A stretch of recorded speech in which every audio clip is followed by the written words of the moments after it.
na iya chap char kut lung lein kan mak me ka ei pui pon kum khom na sa ve le me ai ki ma vi na on tem lai ta ai tuna iya ei làm dư de pon tam ve me a ki da ki chu pon tam ve re ka ki pon na ma me mai tan la ve su chu ba la hian an perform me ka sai so kan kal tai ker la ma la chuan rồi cần viên nu hâu kan là cuốn nó sẽ về mẹ bây giờ thì em có muốn cuốn về tốt không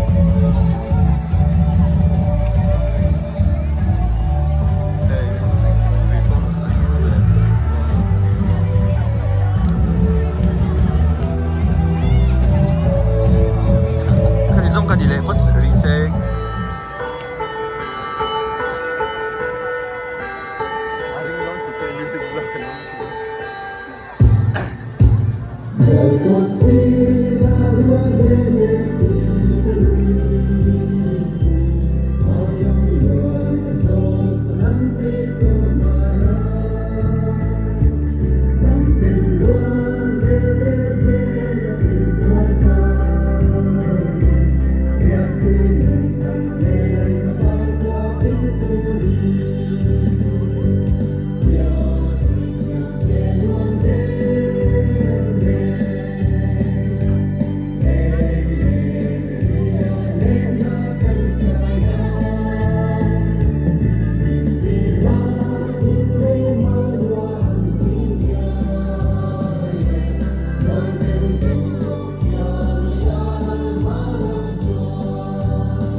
MZ02B6716 की motor dah sebelum pengaya.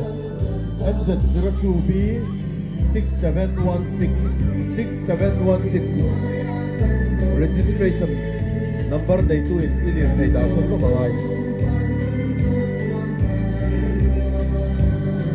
Hãy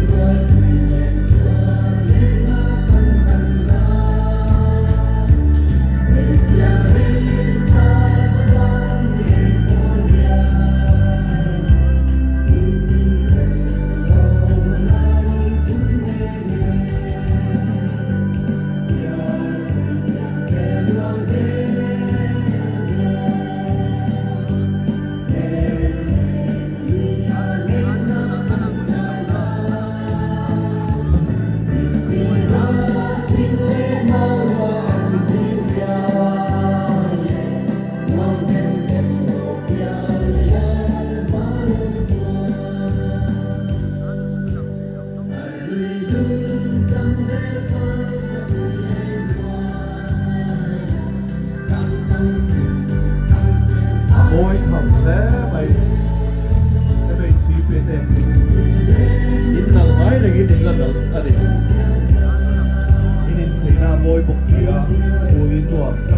Mì Gõ để không bỏ lỡ những video